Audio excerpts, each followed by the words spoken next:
Welcome back to the Champions Series, brought to you by Next Level Racing and Session. Welcome back to Spa-Francorchamps, where we're getting everything set to go racing here for round 3 of the Champions Series. So up on your screen as we get everything ready to get started. 5 red lights up above the starting grid. The drivers are off, and it is all about that getaway. Adezi on the inside of the corner gets a fantastic start as the Red Bull of Zay alongside Beckyb, and getting shoved off nice and early there was Zay. As Beckyb does get a clean getaway, his teammate Retrograde side. It looked like he may have been forced, it may have been hit in the first corner. Alex Fox Johnson now going side by side with him as well, getting the inside line into Bruxelles. Doesn't look like he has all that much damage either, as he's making some significant gains onto the back of Wesley, who himself is a little bit roadblocked by Alex Fox Johnson. Zay dives a move down the inside of the bus stop chicane and emerges side by side with Wesley. Does get a poor exit, however. No Name breathing down his neck into the McLaren. Will the Haas go defensive here? Ooh, taking up a little bit of grass and picking up the time penalty already in this race as he lines up to the outside of Alex Fox Johnson. Usually that move does not go into this chicane, and once again that holds true as, oh goodness, No Name gets a scruffy exit and nearly loses the car.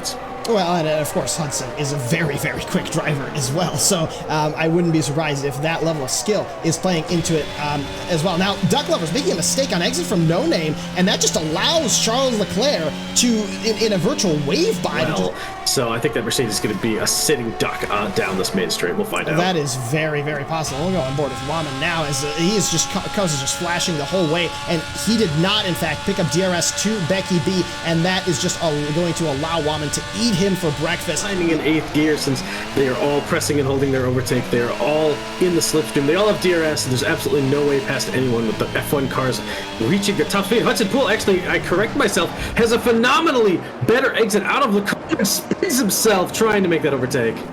Oh, that is just brutal stuff. Hudson Poole, he's got 5% of it, and Waman closing in, but no, he will put this move off for another lap as he nearly loses the car, does Waman. Oh my goodness. Just touched a little bit, and that sent Hudson spinning right round, and then precipitated the collision with its Vasti. Not sure if the Alfa Romeo driver could have really done much there to try to save his car and himself. Oh, look at this, Wesley, No Name going side by side down the pit straight right now.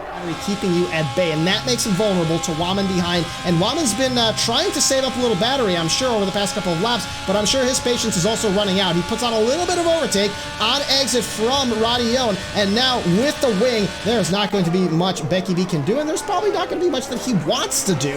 They all have that DRS advantage other than Alex Fox Johnson, and he's keeping them all behind in turn. Now we can see on our screens here, Waman conceding to Beckyb, and these two drivers, rain, the sky is looking overcast, and there's just a smidge of a drop on the T-Cam camera on board that Red Bull. So I wonder if there is a possibility of serious rain coming. Staying out on the track on the medium tires, and I'm not sure if you have any insight as to what his lap times are looking like, but his car does not look to be complying with the surface of the track at the moment. Over the course of Sector 1 and 2, he lost 1.5 seconds to Adezi as he's just finishing up Sector 2, and that make that 2 seconds. Lose a lot of ground to Dougie Falcons, who he was, of course, fighting earlier. Dougie Falcons and Alex Fox Johnson up in P5 and 6, respectively. Spicy losing a ton of time here on exit from Rouge, and now he's going to have to pay for it down the entirety of the Camel Straight. It's Vasti pulling to the inside line, and now he's got an Aston Martin to cater to. I don't know how to pronounce that turn name. Bruxelles. Bruxelles. There's no way I would have said that. The French language. We see it's Vasti running wide on exit from Pouon. May have been a snap of oversteer, and now Retrograde, who's found himself very low on the grid, and we are not 100% sure how that happened, but he actually almost overtaking him as Zay and Retrograde touch. Oh, and both these drivers nearly lose their cars. Now, of course, no DRS in the rain, so he's going to have to do this with battery power and not much else. We can see that overtake actually on right now, as we have yellow flags in Sector 3. That may have been an Alfa Romeo, by the looks of it, through the back straight, through Blanchimon and on exit, and unfortunately he may have suffered damage. He's now in the pits fitting a new set of inters. No, it's not too wet, but maybe some drivers are set up a little bit better than others. And there, of course, Waman in the second half of the race, tumbling down the order as we classically see.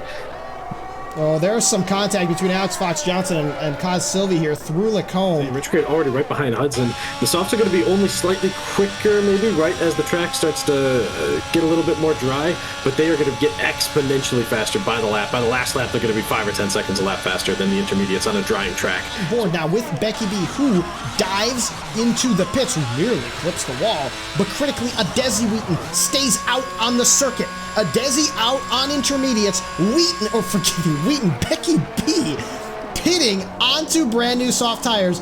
This is the pit stop that may determine the course of this race. Also, as they come now, side by side, nearly to the exit of the pit lane, Beckyb on the circuit has more velocity. He will emerge clear of Adezi. Adezi will drop back to beyond 1 second, and now, when he gets that opportunity to win that race, finally, we will check in with him a little bit later as we see Duck Lovers victimized. So Spicy, who's still on the intermediates at the moment, and those look like they're getting worse and worse by the second. And Hudson Pool still in the intermediates, and that is So Spicy, about to be victimized by the Jaquan. He does, out of the points, go So Spicy. That gamble not paying off, maybe if there was one less lap.